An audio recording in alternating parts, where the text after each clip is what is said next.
Welcome to the Biotech Startups podcast by Exceeder.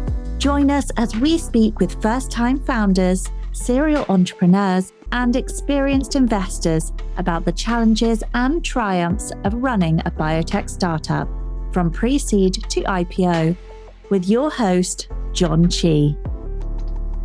My guest today is Stavros Papadopoulous, founder and CEO of TileDB. TileDB is foundational software designed by scientists for scientific discovery. TileDB structures all data types, including data that does not fit into relational databases built for structured tabular data. Built on a powerful shape-shifting array database, TileDB handles the complexities of non-traditional unstructured multimodal data such as genomic variants, bulk and single-cell transcriptomics, proteomics, biomedical imaging, as well as the frontier data of the future. Used by big pharma and biotechs to power their multi-omic fair data platforms, TileDB is the destination for scientific breakthroughs where frontier multimodal data is driving drug and target discovery. Before founding TileDB, Stavros was a senior research scientist at Intel's Parallel Computing Lab, a member of the Intel Science and Technology Center for Big Data at MIT's CSAIL, and a visiting scientist at MIT and the Broad Institute. He also served as a visiting assistant professor at the Hong Kong University of Science and Technology, where he earned his PhD in computer science.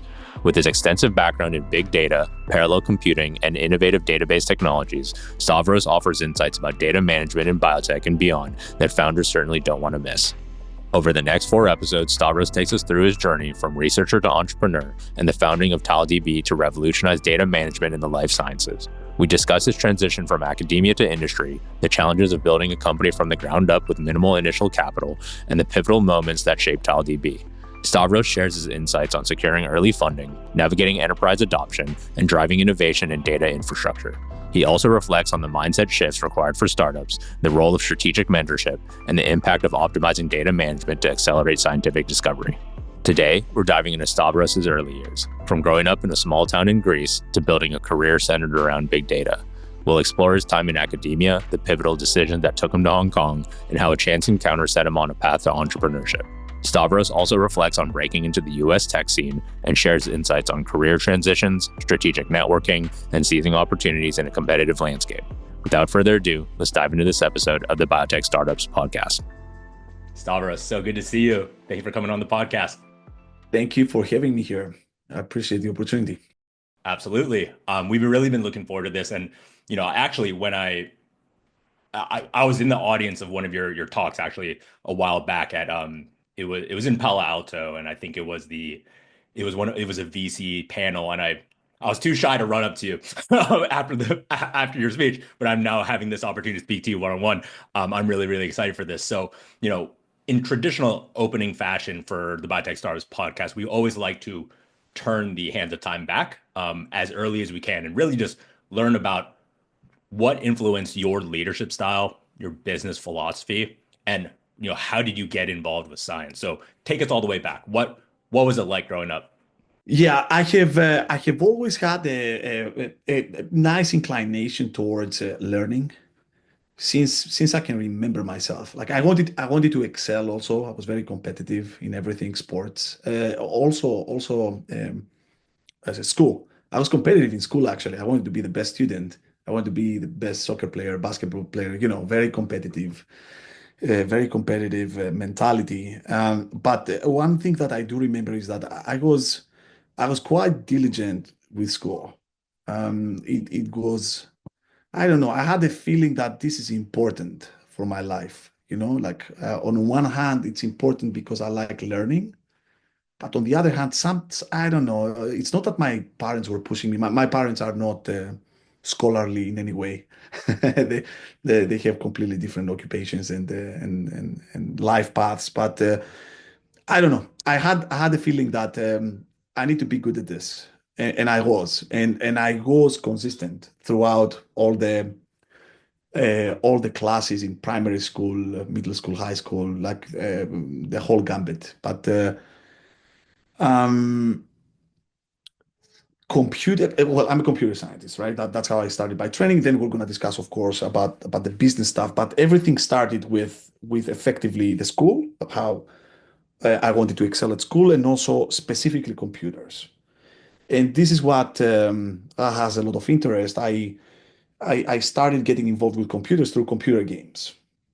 And probably I was enamored with the whole computer domain because maybe movies I watched at the time that, in the movies they were using computers. I'm talking about late 80s now, right? Uh, so that was very interesting to me. But then I really like playing games. I play to this day with my daughter, for example. I play games as well, so I'm right there with you. Exactly. And at the time, the computer was not a commodity. I remember I come from a very small town in Greece called Xanthi, very with 60,000 population. Computers arrived a little bit later, right? Much later than the US, for sure.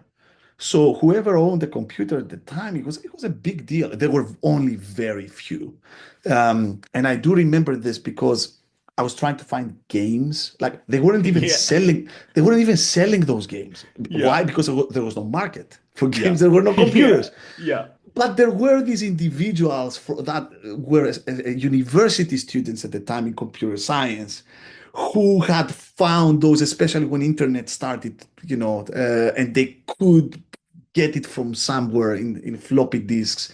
And I was going to them and I was saying, please show me how to install this. And then I had Yeah. installation issues. Like you can't Yeah. imagine Yeah. what I went through, right?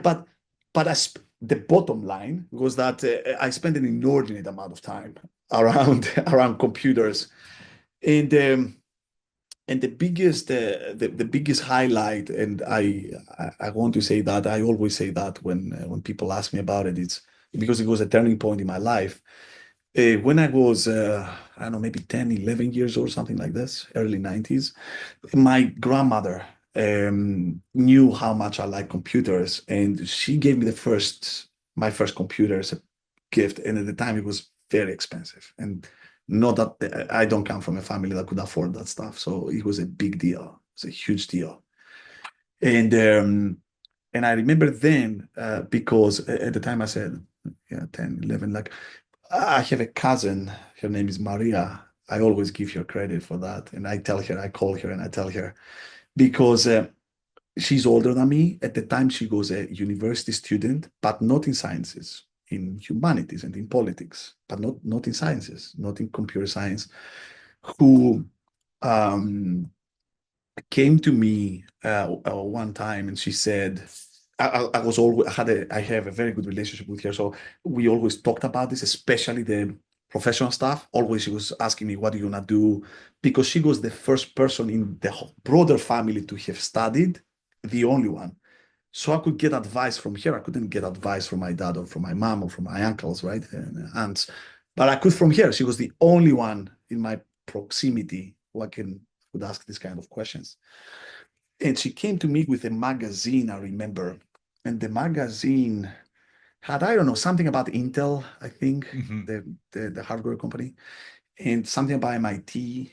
I didn't know about that stuff at the time. So she comes to me and she says, listen, I see you're very good at school, you're smart, you like computers. I believe computer science is the profession of the future. That was like early 90s in Xanthi, okay? Yup, No that's one was early. thinking about That's that. early. Nowhere near, like nobody understood that stuff, okay? No one. And she, of all people, coming from humanities, coming to me saying, here's a magazine, read. You're not going to understand much, but Yeah, read it. yeah. And I really believe that you should have a plan. I was, again, 11, 12, something like that. You should have a plan because in order to get into this domain, you need to study. So you need to be very good at school. You need to finish school. You need to take the national wide exams. You need to go to the university because, again, we couldn't afford private universities and all of that stuff. But in Greece, the education, the biggest portion of the education is free, government provided, right? So go to a good school, and it's fairly okay. Go at least for the standards of Greece, it's great, and now it's getting better and better. So go to a good school, good university in Greece for computer science specifically, and then the door will open to go abroad, and you should at some point end up in the US because this is where things are happening, and specifically the Palo Alto area, Yeah, the yeah, Bay Area. yeah. Wow. because that magazine was talking about Silicon Valley. Yeah. That was the Yeah. thing, right? Um, so from that point onwards, believe it or not, I crafted a plan and I followed it to the letter. To At the letter. 11 years 11 old. years old, with constant guidance, mostly from my cousin, up to a point, and then I found other mentors. But I followed it to the letter. I was very good at school. I got a very high score in the national wide exam. I went to a good school, good university in Greece, in Thessaloniki, for computer science. Then I excelled there. I was very particular about this to excel there. And then the rest of my education continued, which we can discuss. But up until that point, this is what formed my mind and everything about computer science. Noting that up until the university in Greece, I knew very little about computers. I was excited about them, and I was mystified and inspired, but I knew very little about what it Yeah. entails. Then I learned, and to my very good luck, I said, okay, so that's it. That's what this is about: programming, networks, whatever, like hardware, all the things that we learned in my bachelor's degree, completely new to me. I had other people that had already studied a little bit of that. I hadn't. Programming, never, right? But I ended up being very good at this. And then then a lot of math. It involved a lot I didn't know it involved that much math. Yeah. But it did. Yeah. Thankfully, I was good at it. But so right in the middle of university, I said, I'm so lucky that I got into this, but I like it. I continue to like it because it was unknown. I didn't know. It could have gone the other way. You're just like Easily. you have this plan, and then you're just like, oh God, I hate Collapsing. this. Yeah, I hate this. And it's so funny because there's so many directions and things I kind of where my head was going. So I was also I still am a big gamer. Had more time to play games when I was younger, and my we had a family computer, and my cousin brought a copy of StarCraft, and was like, You're "Hey, young, man. My I first know, game was like, I don't know, Indiana Jones and the Fate of yeah, Atlantis or something yeah, like 90s games, and yeah." that for a lot of people are gonna say, yeah, you're advanced already. Like we had It's other games at the definitely time. yeah, and it started to evolve pretty quickly, right? And Yeah, but I definitely had that. I feel the same kind of. I had that same moment where I was like, "This is awesome! Like this is awesome!" And but the funny thing is where my path kind of diverged from yours is that when I ended up taking the computer science and coding class, I was like, "Oh God, too much math, and I am not very good at this." And so I was like, okay, maybe I should get into biology. There is still math, obviously, in biology, but it's just like it's different. And I was like, okay, this works for me. Still an avid gamer. It didn't take away from my passion for gaming. But I was like, maybe actually like developing games is not for me. It wasn't in it. But I love to hear that, there's like these inflection points, much like, and you can't see when you look at it in the rear view mirror, you can kind of just see how this all pieces together. But it's just like first your grandmother like going out and getting you an incredibly at the time incredibly expensive computer, and then your cousin absolutely. just coming in and just like connect like just like kind of like very like prescient of your cousin to be able to be like, check this out, check out this industry, and check out this region, and also here's how Oh you yeah. get there. That's so And cool. I'm telling you, the way she knew that stuff is at the time I thought, yeah, she knows everything because she's older and she's way more experienced, and I consider her very smart. So I said, of course she knows that. But now thinking back, it surprises me. Like, no, you're not supposed to know that stuff. I don't know how you know that stuff. So kudos to her. I always tell her, and of That's course I awesome. really appreciate her. Yeah, And absolutely, and absolutely. and that's the thing too of like you're talking about like already about like mentorship and early mentorship and how much of an impact it can have on people. And I think for me, I look back on the mentors that kind of like guided my path, and like it's just like it is really truly a fork in the road where like it is like really just like it can like really send you in like a wonderful direction when you have someone kind of like helping you and like kind of guiding you through these things. Like exactly what you said. You're just like, you don't know. Like, and everyone needs that helping hand. So I love hearing that, you had that around you. Yeah, Now, I have met two types of successful people, more or less. There are many, but those two types stand out. The most rare is people that spend a lot of time thinking and researching on their own, but a lot.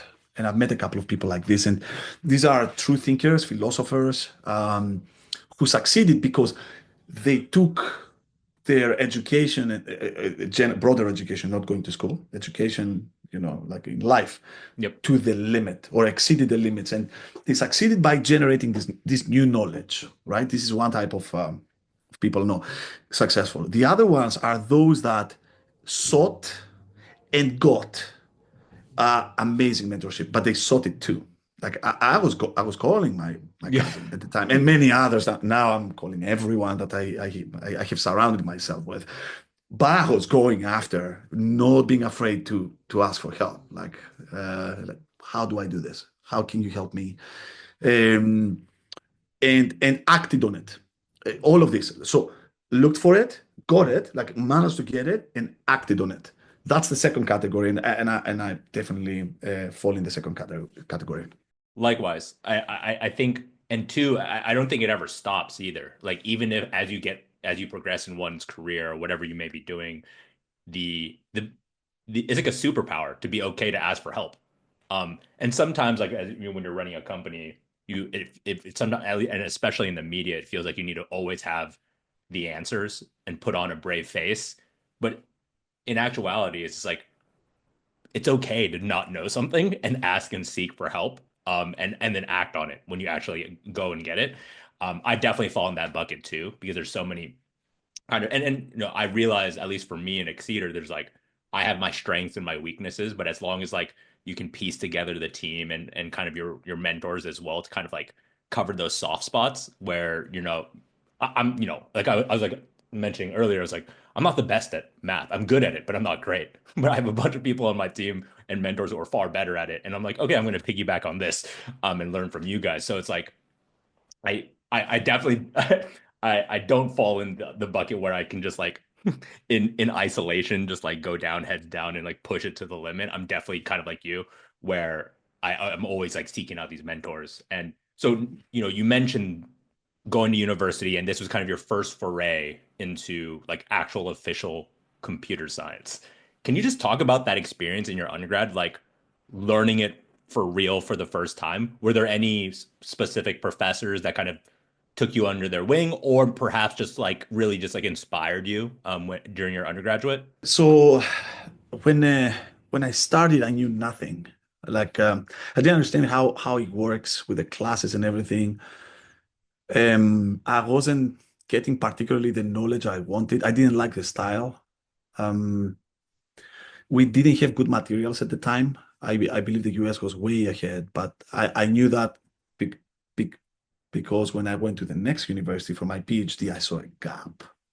I said, my gut feeling was right. Like I'm not getting the information I need here.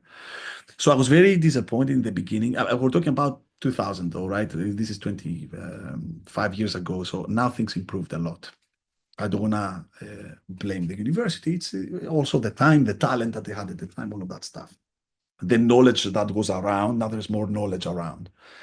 So I wasn't, in Greece, at least at the time, if you wanted, you were allowed not to participate in the classes at all, except for a couple of mandatory labs where you need to go there and code in front of the professor to get the grades and everything.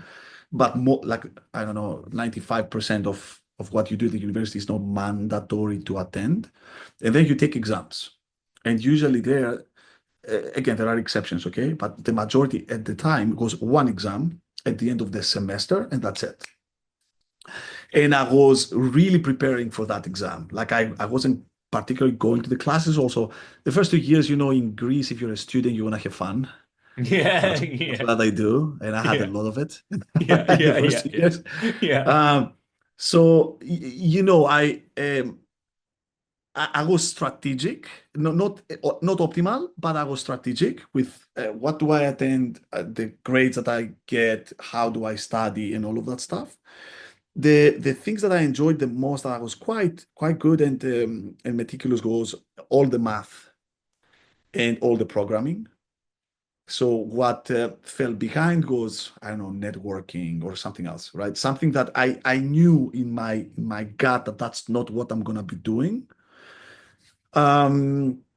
So throughout these 4 years, it was 4 years, throughout those 4 years, I did not have a particular connection with any professor there. There were professors that I admired for sure. I was saying, okay, this is a good professor. A couple I attended, I went to their classes and all of that stuff. But and this is a mistake. I have mentioned this multiple times in other interviews that's not what I advise my Greek friends to do. Like, I did a couple of things very, very strategically as a teenager, but then in the university, I could have improved a little bit. You need this connection with the professors. You can get mentors early on, and you can plan ahead for the postgraduate studies if you're up for it. I was since day one, to optimize a little bit the outcome. Like, if you want to get to MIT, for example, from even a small university in Greece, there are a couple of things you can do to get into MIT.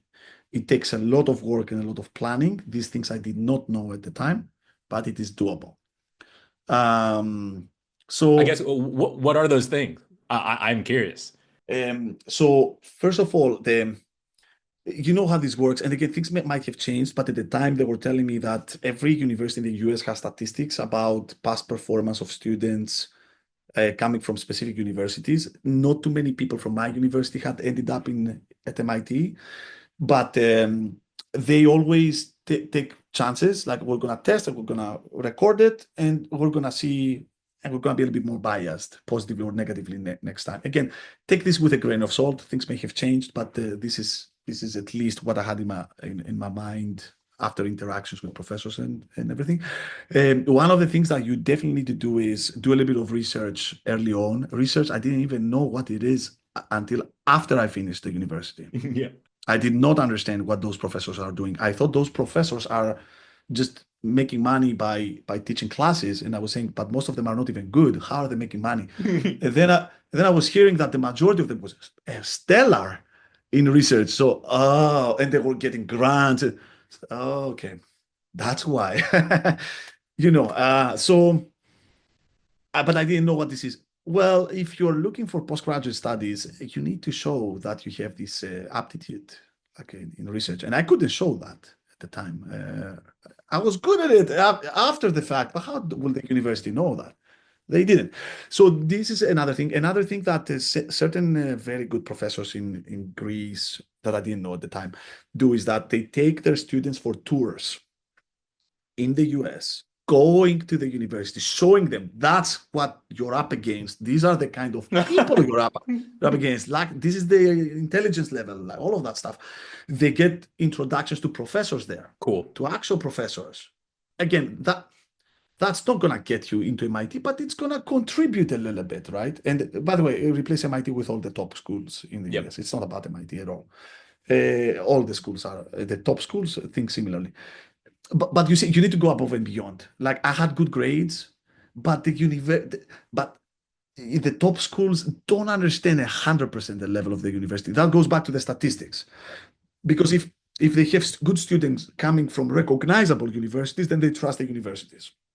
But if you don't come from a university that is recognizable, so they don't know.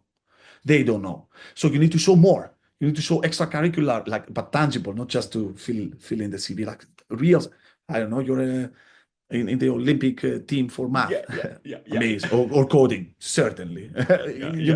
Probably you're in instantly in that case. But all right, this is for really top-notch students. What about the others? Do a research paper, do participate in a grant, do even a small project like an endeavor, an entrepreneurship endeavor, so that you show that it's not that you read a book, you wrote exams, and you know how to take exams. That's not what they're looking for. They're looking for people to stand out and do research and innovate. And that's, at least for the postgraduate studies, that's what they're looking for. So, and a lot of other details I don't want to tire you with, but it takes more than just showing up, taking exams, scoring good grades, and that's it. So, but that's at least what I did. But what is very noteworthy is that when I was finishing, like that was at the end of my fourth year in the university, because my cousin, for example, told me, okay, now you have the grades, now you need to apply for abroad. Uh, but she didn't know how to advise beyond that. And this is always true. Like a mentor will help you for a particular thing, then you need to find another mentor, then another mentor, then another mentor. And that's exactly what I did. I said, okay, now I need to find somebody else. And I did reach out to a professor who I liked. His name is Yannis Manolopoulos. Also, I give him credit. Text him about this. Yeah. Who I knew that he knows how this is done, right? He knew how this is done, and he has friends in the US. He has sent other people to the US. So I knock on his door, and this again goes back to I don't hesitate to ask for help, man. I will ask for help. So knock on the door. Hello. Who are you? I said, I'm a student of yours. I have never seen you in my life. Well, here are my grades. I had the report, the official report of the grades. He looks at the grades. He says, what the heck have you been doing in the past 4 years? Are you crazy? Like you come now, like last week of of your university, tenure. Yeah. And he says, all right.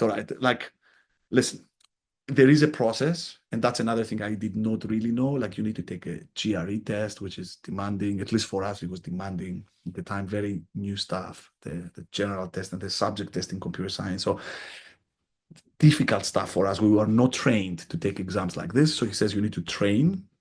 It's going to take like 6 months at least. So forget about going this year, you need to go the next. And for the next year, since you're going to be around, I'm going to offer you a job. He had certain grants and stuff. So how about you come work for me? That was instant on the spot. This one day. Wow. Come work for me, and I'm gonna help you prepare for going to the US at the time.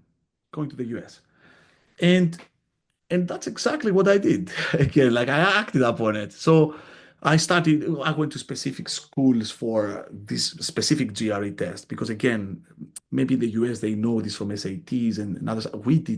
We were not primed to take this kind of exams. A lot of questions, quick, witty. You need to optimize your time. That's not how we were trained. We were trained taking long, long questions and answers. You see, not multiple choice, for example. A big question, big problem, solve it in as many words as you want and take some time. So not too pressure for time. That's not how GRE works. You need training. And also, me not being a native speaker, GRE is very high, very, very difficult for a non-native English speaker. I think it's difficult also for native speakers, but Yeah. it's more difficult for a non-native speaker. And I had a very good level of English vocabulary from the games, big vocabulary, so that's what I did, and I give him a lot of credit for this. He was definitely one of my mentors. And then there's a funny story that I tell. So I had applied already to several universities in the US. I was admitted at Boston University, University of Pittsburgh, and California Riverside. So I had offers from those guys. And I was going to end up in Boston, Boston University. Yeah. And the professor is now a very good friend of mine. We're neighbors, our kids play together. But at the time, I did not know the guy, right? And I had kind of set my mind for Boston and Boston University. But then I was in a bus, the public transportation bus in Thessaloniki, where I was working for this professor. And I was on my way to the office of this professor to work, but it was late. It was 7 p.m., something like that. And I wanted to go there. I don't know. I had something to do. I said, I'm going to go do it at the office. And usually this professor is not, he didn't used to be there at 7 p.m. It would be, I don't know. It wasn't, at least at the time, it goes in my mind that I'm going to see the guy, right? But in that bus, I see a random person who used to go to my department, computer science in the university. He recognized me. He recognized my face. I recognized his face, but we had never interacted. So he comes up to me. He says, "Hey, like you go to that university, right?" And he asked me, "What are you gonna do?" He had already finished. He was a couple of years older than me, and he asked me, "What are you gonna do?" And I said, "Probably I'm going to the US. Like I have a couple of offer letters, and I'm gonna go there for a PhD." And he says, "Have you looked into Hong Kong?" I had zero idea about what Hong Kong means. Like the only thing that I remember was Bruce Lee, triads, like Yeah. movies, Yeah. right? Yeah. I thought it was dangerous. I thought, I don't know. It was like, I have no idea what it is. And he said, "I have a very good friend, my buddy, my best buddy. He's doing his PhD there at an amazing professor who is also Greek, amazing professor. And you should look into it because that guy is very happy there, uh, science-wise, so research-wise, and the life is amazing in Hong Kong. So why don't you check it out?" So I said, "Okay." So I go to the office, and all of a sudden, this professor comes into the office. He says, "Hey, I just want to check in on you. Like, how are you doing?" I said, "I'm okay." Funny thing, I met somebody in the bus, and he said that something about Hong Kong, and the guy's like, I haven't told you about this. We're talking about 6 months in the process, okay? I took exams, I submitted applications, I got offer letters. 6 months into the process, he says, "I'm so sorry, you need to go to Hong Kong." Yeah. I said, "What?" No, no, no, no, no, no. I made a mistake. Sorry. Like that professor is a perfect match for you Oh because my he's young. God. At the time, he was 39 years old. Like Yeah. he's young, he's extremely aggressive, like amazing researcher, but he also has fun. And Hong Kong is the best city in the world. Like you need to go there. So and he tells me, write him an email now. He's going to respond. So 7 p.m. for Hong Kong was probably 2 a.m. with the time difference, right? So I sent him an email. He responds instantly. He says, "I have one position. You need to apply tomorrow. Otherwise, I'm giving it away." Oh my God. So I applied. And one day, again, in my mind, I would be in Boston, okay, because I did research on Hong Kong, but I was reading good stuff about Hong Kong, to be honest, but it's not. I had zero idea, zero about what I'm up against there. So I remember vividly, it was one of my worst days because I had a very high fever. I was feeling extremely bad, like one of the really bad days health-wise.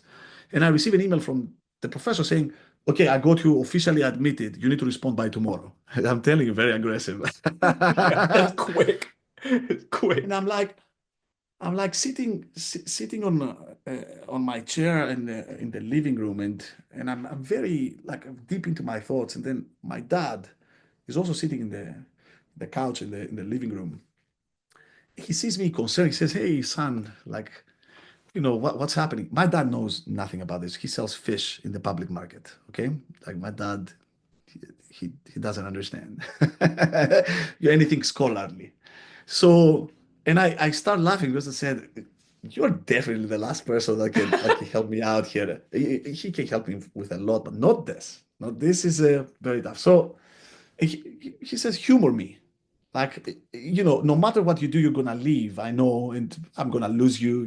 My son is gonna go away. So for me, it's gonna be equally sad, but I'm interested, like in learning. What are you gonna do?" So I tell him, "Listen, the bottom line is this. I'm gonna go for a PhD. And for a PhD, the school matters, but the professor matters a little bit more. And also, I'm going to be there for 5 years, so the place matters too, right? You can be in a very good university. I don't want to mention universities like this that are not in good places. Yeah. They're We all know. amazing, Yeah. right? And I knew in my gut that this is at least 5 years. At least 5 years. I'm gonna work very hard, but at the same time, I don't want to waste these 5 years of my life. I want to experience the place.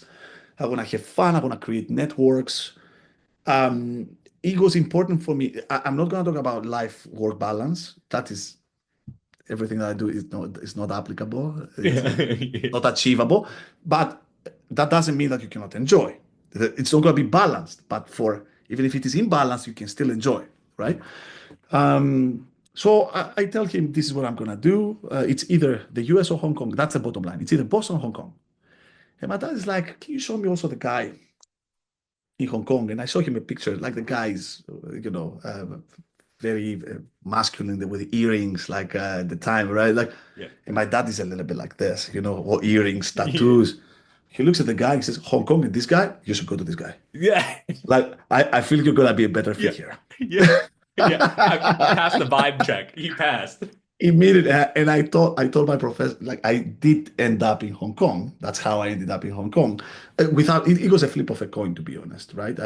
It was it was the fact that I wanted to experience Hong Kong because I thought that at some point I'm going to end up in the US. Again, my gut feeling was telling me that I'll probably end up in the US. Like if I do computer science, I will have to. I will have to. But now I'm very young. I was 22 at the time. I said 5 years, I'm going to be 27. I think I'm young enough to take a risk. And if I don't like it, I can come back. I will reapply. And that's what I did. Like I said, okay. And the funny thing is, I tell the professor in Hong Kong, I said, okay, I will come to you. He says, okay, great. The other professors that you're going to be you were staying together in one of the conferences. They were friends. I didn't know they were friends. So I'm gonna tell him, don't worry. So that's how we are very good friends for decades Wow. now because of that, right? Wow. But it worked out because I retained the relationship with our professor in BU. Actually, we're friends, and I ended up in Hong Kong. And I told my professor, his name is Dimitris Papadopoulous, that's his name. I told him, hey, by the way, a big contributor to my decision was my dad. And he came to visit us in my hometown to meet my dad because he said, okay, I'll come visit you guys. That's And then awesome. yeah, That's yeah, freaking awesome. crazy story, crazy And story, yeah. I love this because like I think there's a couple, you know, especially there's a lot in the general zeitgeist. You can kind of lose track of like or just like forget to have fun and to really just like soak up where you are. And I love that kind of like calculus that you're doing. Like, yes, I'm going to work hard. That is like, yes, that is definitely a prerequisite. But if I'm going to work hard, I have to also, and do it for 5 years, I need to also enjoy where I am for 5 years and Oh, not just be absolutely. completely miserable. And I think sometimes we can just forget that. We can just like only check the box of hard work and that's it. And just like forget that there's like this other aspect to life. And that's even like beyond just like graduate school. It's like for Exceeder, yes, we work very, very hard, but we take work very seriously, but we don't take ourselves so seriously. And we like to have fun too. And that just like really enables like a kind of more sustainable, like if you're having fun while you're working hard, it's a hard thing to like beat. If your competitors are just working hard but not having fun, It's sustainable. it's sustainable. It's It's like sustainable. That's that's the like that's the thing. that's exactly it. The two extremes are not sustainable. You can't have only fun. It's not sustainable. You can't work only hard. It's not sustainable. So for me, I see it from a sustainability standpoint because I do want to continue working hard. I don't want to live in a situation where I have achieved everything and I don't want to work anymore, or if I'm burned out and I don't want to work anymore. Like it has to be a balance so that I'm challenged, but I'm challenged to solve the problem that is, but I'm challenged in a place where I really enjoy doing this That's sustainably. that's like I think the magic. That's like the magic to it. And I completely would agree because like I think sometimes people you can just get stuck to either ends of the spectrum. And then that's just like a quick, if you work too hard, just exactly what you said, it's a quick road to burnout. And if you're purely having fun, you're not really moving the needle. Um, and I think, that was I would have had the same decision making tree. And I probably would have chosen to be in Hong Kong, but I haven't been actually to Hong Kong. Can you talk a little bit about one, I guess, what was did it live up? Did it live up to like the city? Oh, It did. It did. Tell us a little bit more. oh, I'm very absolutely. curious. Best city in the world until today. I say that. So, I mean, everything worked out. Yeah. I mean, So, what was it like? What was it like? I've only heard that it's like very, very busy. Like, and I guess for me, a busy, like the first thing that goes in my head, like busy cities, like New York and like Tokyo. Like, is it kind of like that where just like people are just like hustle and bustle the whole time? I find the three cities, New York, Tokyo, and Hong Kong, very different. Ah, okay. Very, very different. Even Tokyo, amazing city, amazing. I've been several times, amazing. In New York, of course, also amazing city. Still, I would choose Hong Kong among the Ah, three. okay. Singapore is another one, and a Yep. close fourth is Singapore. I spent 1 year there, really good as well. But Hong Kong, it's had its problems, especially after '97. Through gradually growing problems, especially more recently, past 10 years, harder problems. Still, I mean, I was there, what, a couple of weeks ago. I mean, it's as spectacular as ever. It's amazing. So here's how I felt when I go to this place. Once again, you need to understand, I knew nothing about that city. I still thought, like, my parents were concerned about whether it's dangerous, right? If I don't know, the distance was very large between Greece and Hong Kong. At the time, it took me 25 hours, 30 hours to get there. Like, it took me a long time to get there.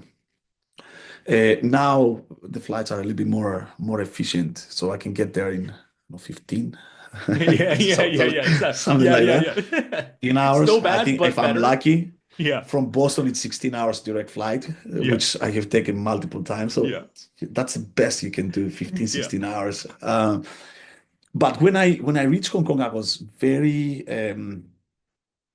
lucky because the person I mentioned that was there, the friend of the guy on the bus, was there. He was finishing his PhD. His name is Kyriakos, and he welcomed me effectively. So he welcomed me. He showed me around. There was another friend, Spiros. Like, there were two Greeks along with a Greek professor, and all hanging out. Like, the professor was one of the gang, right? He was Cool. the boss Yeah, of the yeah, gang. yeah, yeah, You know, yeah, yeah, still a gang, yeah, but yeah, the boss. But he yeah. was one of us, right? He was not even a single day made us feel that I'm here, you're here. Like, it was like a friend, and today Cool. we're extremely good friends. But we hang out very often. But that was a relationship, you see. I respected him from an educational perspective, a scientific perspective, and other things. But again, I regard him as a very strong friend. Cool. Um, so those guys took me around. It was not exactly foreign. The whole thing foreign. Like, everything was different. The smell in the atmosphere was different. The vibe was different. The food, very different. The interactions with the people personality, everything was different. In the US, not so much. But from Greece to the US, no, not so much. Um, but Greece and Hong Kong, crazy chasm. Yeah. Crazy, which not with a bad connotation. I would say with a good after the fact, with a good connotation. Sarcasm. Yeah. Yeah. Yeah. Yeah. Yeah. Yeah. And those guys took me out. Again, I was very young at the time, 22. Went out to the bars, the restaurants, walking in the city, commuting the city. The university was spectacular. The university, the Hong Kong University of Science and Technology, one of the best campuses in the world, hands down. Check it out on the internet. Like, Cool. see it on Google Earth. You're gonna be blown away. It's built on a hill into the ocean Oh my God. in Hong Kong. The dream. It's in Hong Kong with a lot of green hills around and the water. And I mean, friends of mine would come with their boats and they would pick me up from like, I would walk into the boats and we would go out in the ocean. Like, Cool. insane That's awesome. university. And also insane from a level perspective. Amazing, amazing. Like, this is where I realized that, oh my goodness, this is a proper university. Like, the quality of the teaching, the professors, research wise, top notch, because otherwise there's no way you can get in there. No way if you're not top notch. But their teaching level, extraordinary.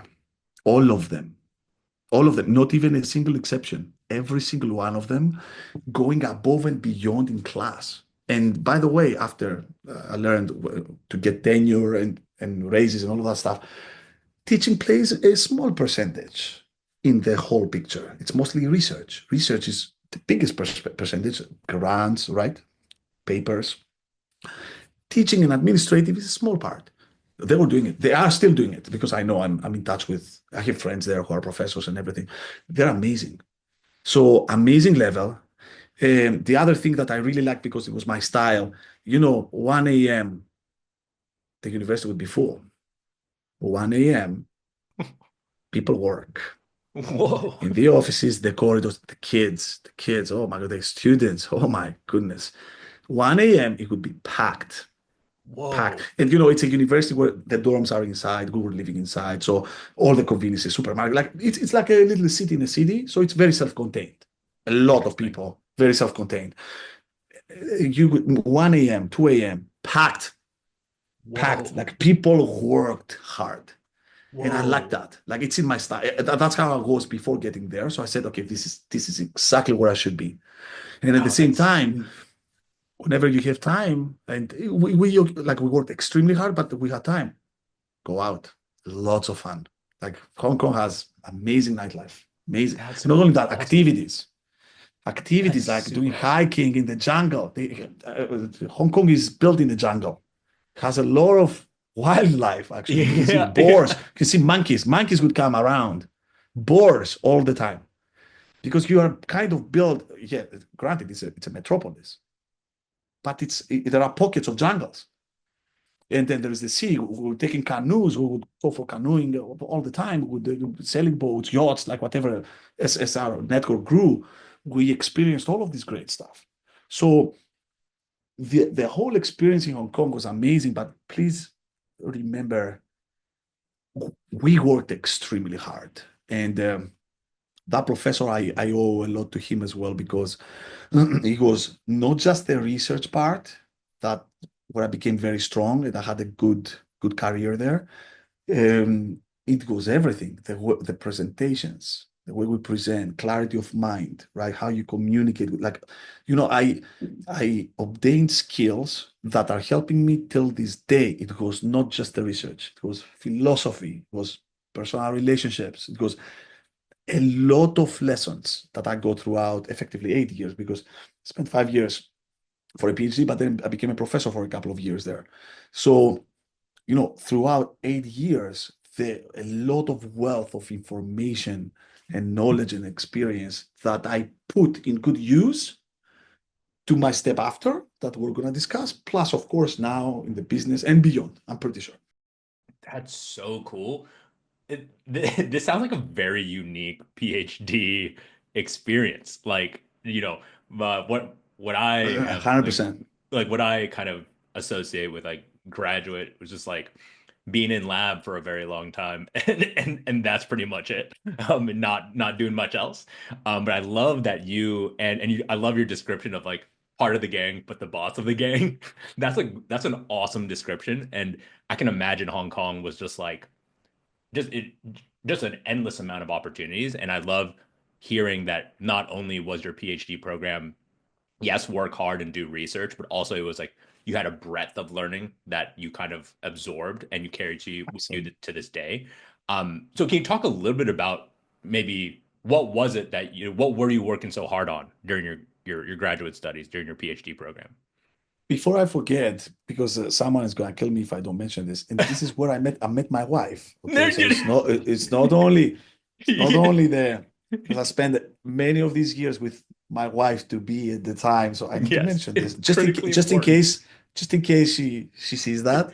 Usually she doesn't follow, but she might. Critically important. Then when we moved back to the US, as we're going to discuss, of course she came over, and all these years we've been together, and now we're married with kids. So I don't wanna omit that. I'm gonna have trouble at home. Okay? So all right, what was I working on? So another important thing when I was starting out, which is related to this, is that I didn't know what I would work very hard on. There are two lessons from this that I would like to mention. The first is it's good to know what you want to do. It's better to position yourself and train yourself. So a lot of people know what they're going to work on. As I mentioned, if you're in the undergrad, you do a little bit of research, so you kind of understand where you're going. You're saying, oh, I want to do AI. Oh, I want to do hardware. So it's good to know. However, the second lesson, which was this is what I did naturally, and this is what surprisingly I saw that even my PhD professor has exactly the same mentality. He was saying exactly the same thing. So I said, okay, this is a match. Is that it doesn't matter. It doesn't matter what it is that you're going to work on. If you are capable of acquiring knowledge, of applying the knowledge, right? And you like it, you need to like it. You can succeed. It doesn't matter what it is. If you give me anything, and if I like it, if I'm capable, if I have the skill to obtain knowledge, to understand how to obtain knowledge, and then apply it, and then have a work towards an outcome, it's okay. And you're consistent. Like you don't have sometimes you perform, sometimes you don't. You perform. You're gonna make it. So I had this mentality. So going there, I didn't know what I'm gonna work hard on. I had zero idea. Now, since I chose Hong Kong, and since I chose that professor, that particular professor was working, he had made his reputation out of this on an area called spatiotemporal databases. So database, all in data management. My whole career from that point and onwards is data management. But he was doing some very specific data management. It's called spatiotemporal databases. Think of data that you manage that are very, I would say, geographical, right? Locations in the 2 or 3-dimensional space, and a lot of interesting problems around those points in space that have to do also with space, the spatial stuff, and then the temporal stuff like time series and all of that stuff. Very interesting problems, especially from an algorithmic perspective, not so much from a systems perspective to build solid systems, but from an algorithmic mathematical perspective, interesting problems that become more relevant now. At the time, we were way ahead of the curve. Obviously, everybody was saying, oh my goodness, these are artificial problems. Yeah, but I'm seeing them now. Yeah, 25 years later, 20 years later. So and everybody should know that. You work on problems that are going to happen 20 years later. If you're lucky, not all research is relevant, of course, a small portion of research is relevant, but everybody hopes that you're contributing to problems, right? Solutions to problems that will be useful sometimes in the future, not necessarily immediately. Of course, there is other types of research where it has to be relevant, like now with AI. It has to be now because now the market is changing. So now, that was not the case at the time. At the time, we were working on problems that we felt that in the future will have applicability as the amount of data grows. That's what we wanted to do. And also, we were very interested in these algorithmic problems. So this is how it started. Now, in the meantime, and actually this is another serendipitous event, the professor from BU that I mentioned, that I did not go to, visited us in Hong Kong. And he presented to us one piece of work that he did with his team on data security in introducing cryptography into the data. One of the first works where now database people start introducing cryptography to safeguard the security, the confidentiality, or the integrity of the data in data management. And that was fascinating to me. I said, wait a second, this is a new domain. I like math. There's a lot of cryptography involved and a lot of algorithms. And I got very excited and I started working on this domain, on data security. But when we say data security, we are talking mostly about cryptographic algorithmic techniques rather than the security stuff that hackers, white hat or black hat hackers work on. Not that kind of security, that system security.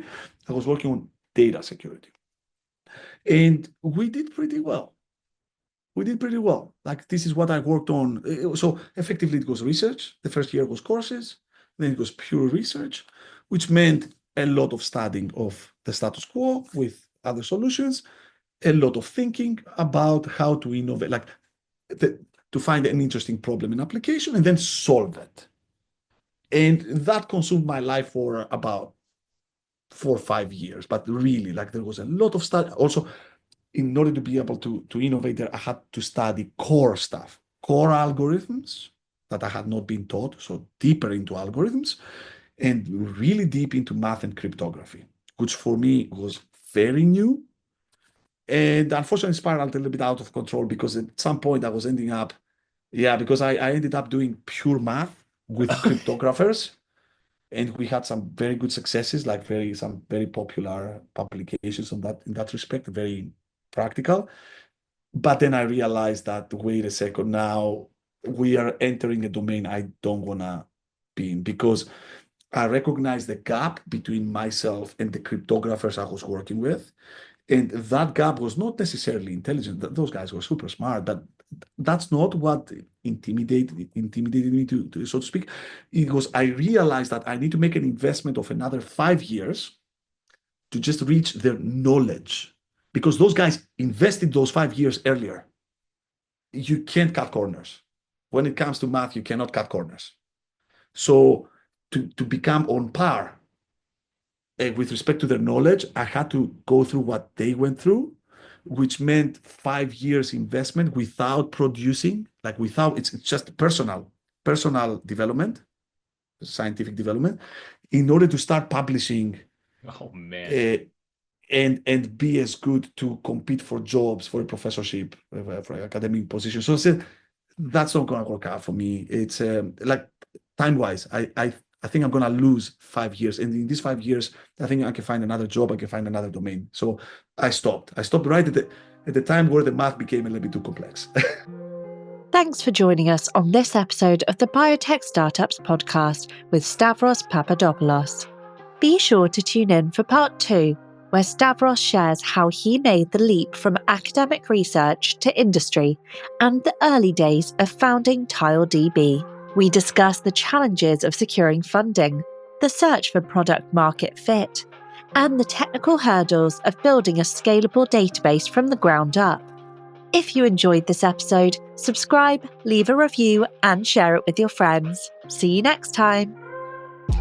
The Biotech Startups podcast is produced by Exceeder. Don't want to miss an episode? Search for the Biotech Startups podcast wherever you get your podcasts and click subscribe. Exceeder provides research labs with equipment leases on founder-friendly terms to support paths to exceptional outcomes. To learn more, visit our website www.exceeder.com. On behalf of the team here at Exceeder, thanks for listening. The Biotech Startups podcast provides general insights into the life science sector through the experiences of its guests. The use of information on this podcast or materials linked from the podcast is at the user's own risk. The views expressed by the participants are their own and are not the views of Exceeder or sponsors. No reference to any product, service, or company in the podcast is an endorsement by Exceeder or its guests.